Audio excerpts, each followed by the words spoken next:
June 14th, 1911.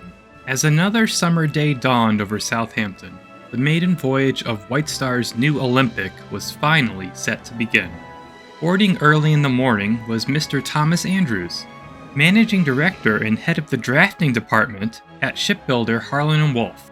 Loved by the men in Belfast who built them and the crew who sailed them alike, Andrews had made such splendid improvements to the crew accommodations on Olympic that, when he boarded, he was in for a pleasant surprise.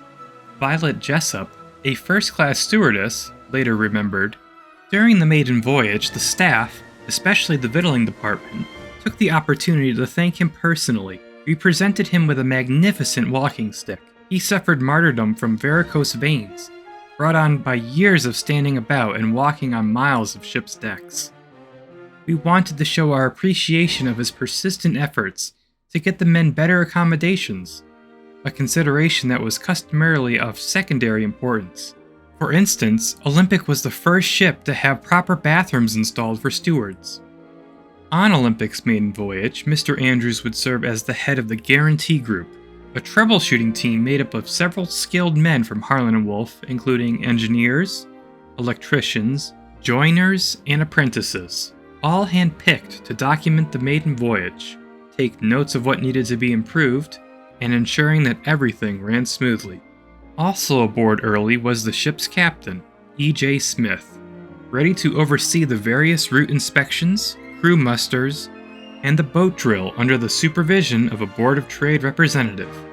At 8 a.m., the blue ensign was raised at Olympic's stern, as the White Star Bergie fluttered from her main mast. The Stars and Stripes of the United States was hoisted on the forward mast. Deep in the ship, the firemen were already hard at work in the boiler rooms, shoveling coal into furnaces, the black smoke billowing out from the tops of her huge funnels. Meanwhile, the remainder of her crew as well as the first of her passengers began making their way aboard, accompanied by friends and family to see them off. Amidst this, thousands of sightseers were steadily arriving, lining every inch of the docks to get the best possible view of the new liner. Among the notable passengers boarding that morning were Mr. J. Bruce Ismay, chairman and managing director of the White Star Line, accompanied by his wife, Julia Florence Ismay. He had made a tradition of sailing on the maiden voyages of his steamers to witness their performance firsthand, and was undoubtedly beaming with pride as he walked up Olympic's gangway with his wife. Everything was shaping up for a perfect crossing. Mrs. Ismay, a native New Yorker from a prominent Manhattan family, must have been looking forward to the crossing as well. Other passengers included prominent members of American high society, particularly that of New York. Traveling aboard Olympic was Mrs. Jane Cowell, a star of the stage best known for her work in Broadway productions of Shakespearean plays, portraying Juliet, Cleopatra, and Viola from Twelfth Night. Nearly 500 passengers filled up her first class, a remarkable feat considering that the coronation of King George V and Queen Mary was fast approaching, with most of Great Britain's nobility and upper class remaining in England for the festivities. Had it not been for the coronation, the number could have been even higher, as summer crossings were always the busiest of the year.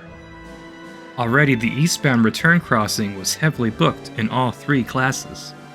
When the last of the passengers arrived on the boat trains from London and boarded, it was finally time for Olympic to set off.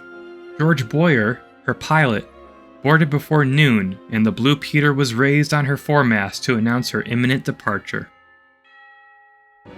At noon, the mooring lines were let go, while a small fleet of tugs steamed up to Olympic's sides, made fast their tow lines, and began pulling her out to the river, as the dockside band struck up cheerful and patriotic tunes to send her off. Hundreds of passengers lined Olympic's decks, waving goodbye to the thousands cheering from the shore, some at the quayside itself, while others watched from atop the roofs of the dock sheds. It was a grand send-off for the proud new ship, and one that would not soon be forgotten. Another witness was laid up and aging, the American liner New York, once the largest ship in the world upon her debut in 1888, but now hopelessly outclassed, her 10,000 gross tons paling in comparison to the mighty, new White Star liner. Olympic was towed to an area just outside the White Star dock, where the water was deep enough for her to be turned to face seaward, and then steamed down Southampton waters. Dozens of well-known local photographers had gathered along the shore to capture this moment of maritime history. Many of their photos would soon be produced and published as postcards, printed in the papers, or tucked away in albums as a memento of that special day. Pilot Boyer was well known and respected by the local community, and he would soon acquire copies from the various photographers, keeping the snapshots in his own private collection to remember this, the proudest moment of his long career, piloting the largest and finest liner yet built on the first steps of her maiden voyage. Another, smaller ship also set out that day. The local ferry Emperor of India, on her regular route to Bournemouth, packed full with 400 passengers who lined her rails to get a good view of Olympic. The little ferry sailed right behind the giant liner on her way down Southampton water.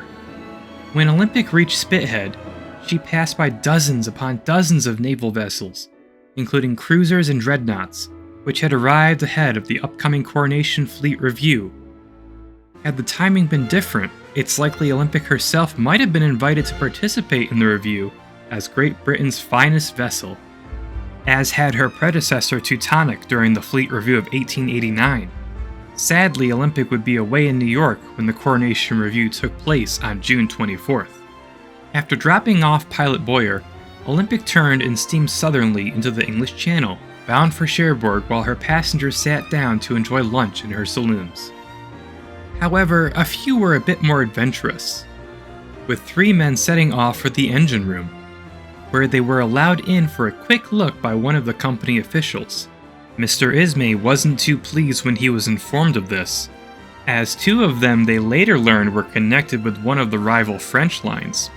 A 4th man, Mr. C.J. Eggers, the technical director of the Hamburg American line, was aboard to observe the new ship and look for improvements that could be implemented in his ships of his own line. However, he arrived too late and was refused access by Olympic's chief engineer, Joseph Bell, when he tried to gain access later in the afternoon. When it came time to detail the engines in his notes, Mr. Eggers simply wrote, "Specific description can't be given because the entry to the engine room and boiler rooms was prohibited by any means." The cross-channel voyage was otherwise quiet and fairly uneventful. Steaming along at a moderate 14 knots, less than half speed, Olympic arrived at her French port of call at 7 p.m., much later than the previously estimated arrival time of 4 or 5 p.m. Cherbourg had a large harbor, sheltered by a large breakwater and guarded by late 18th century forts. But the docks were not large nor deep enough to accommodate a liner of Olympic's size. Therefore, she dropped anchor in the outer harbor, while her passengers and mail were ferried over by the specially built tenders, Nomadic for first and second class passengers, and Traffic, built for the use of third class in the transport of luggage and mail, having been fitted with special conveyors to ease the process.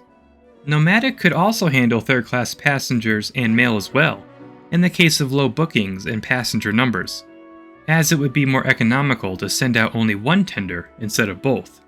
As such, she was fitted with third-class areas near her stern. Similar to Southampton, passengers arrived via the boat train from Paris and disembarked near the dock. In previous years, they would have to wait for the tenders in the open air or under a small tent. But with the ever-growing popularity of Cherbourg as a port on the Atlantic run, and hundreds of ships and tens of thousands of passengers using it annually, it was decided to finally construct a proper ferry station to house passengers and increase the comfort while in port. Construction of this new building, known simply as La Gare Maritime, began in 1910 and was still being built when Olympic first arrived.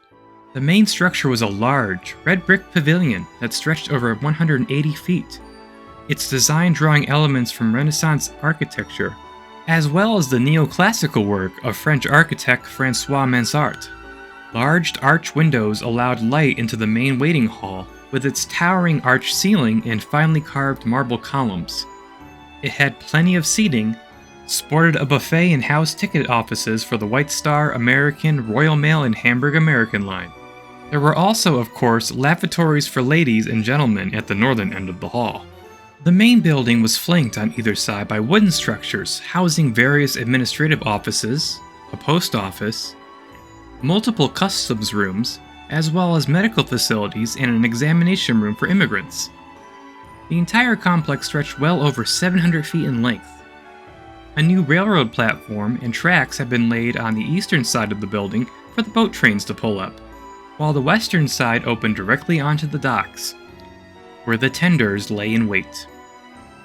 While the two wooden buildings were complete in June 1911, the main brick building was still under construction. The walls already erected and work on the roof was progressing rapidly. Since the waiting hall wasn't complete, it's likely that Olympics passengers waited for her to arrive aboard the tenders themselves, which of course were luxurious and comfortable in their own right.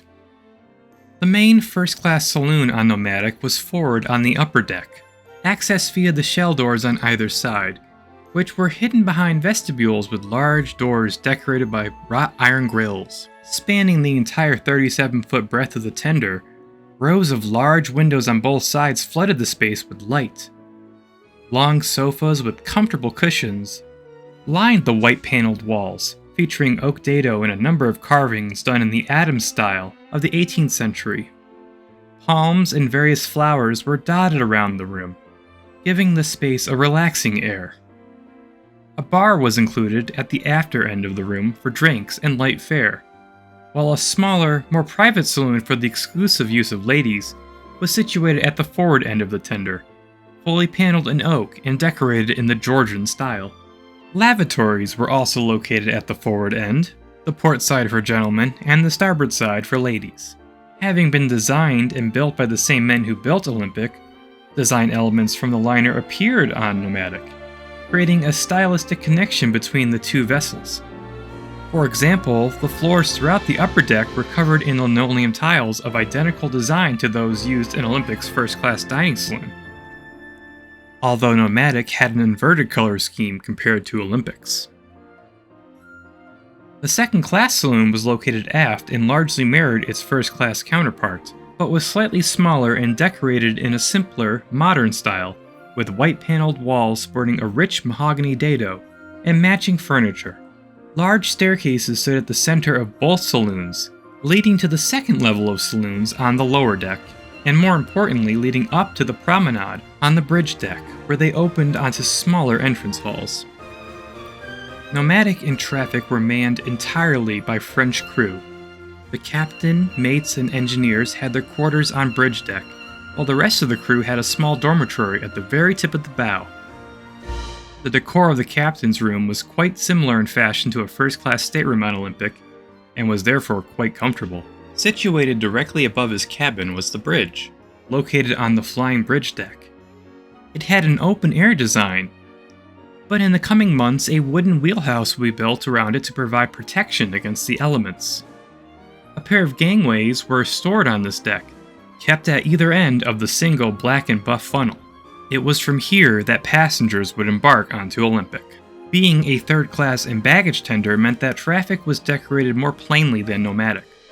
Her passengers had a single large saloon on lower deck, fitted out with 4 long rows of simple wooden benches and tables, while the majority of remaining space was reserved for baggage, mail, and crew quarters. The sun was gradually getting lower and lower in the sky when the two tenders cast off from the dock with their cargo of passengers, baggage, and mail, bound for the Olympic, anchored in the harbor. As they sailed down the docks, they passed by the breached hulk of SS France, built in 1864 for the French line, and now in the process of being scrapped following a decades-long successful career of reliable service between Le Havre and New York, having also participated in the 1885 colonial conquest of Madagascar by French forces. Largely forgotten today, she was the first ship of her line to bear the name France, but in 1910 her successor had been launched and was rapidly approaching completion. GB Olympic's main French competitor, designed to be one of the most luxurious ships afloat, and sporting a 4-funnel profile, scheduled to enter service the following April. Another competitor already in service was in port that day, but she was German rather than French. Kronprinzessin Cecilia, a North German Lloyd steamer, was outbound to New York when she first met her White Star rival. She was the last and largest of Germany's 4 stackers, and despite only being in service for a few years, her design was glaringly outdated and she was dwarfed by the new Olympic. These 2 ships have an interesting connection, but that is a story for another time. Just after 7 p.m., the little tenders arrived at Olympic sides, Nomadic on the starboard while Traffic went to port. There was a bit of trouble getting the mooring lines attached properly, but fortunately the weather was calm, and after a bit of work, the tenders were securely tied up, and passengers could begin transferring to the liner. Over 300 people boarded the ship in Cherbourg. Most of the first-class complement were Americans, while included amongst the immigrants on Traffic were Spaniards, Italians, various Slavic peoples from the Balkans and Eastern Europe, as well as a large number of Syrians. While the passengers got aboard easily, the same could not be said for their luggage.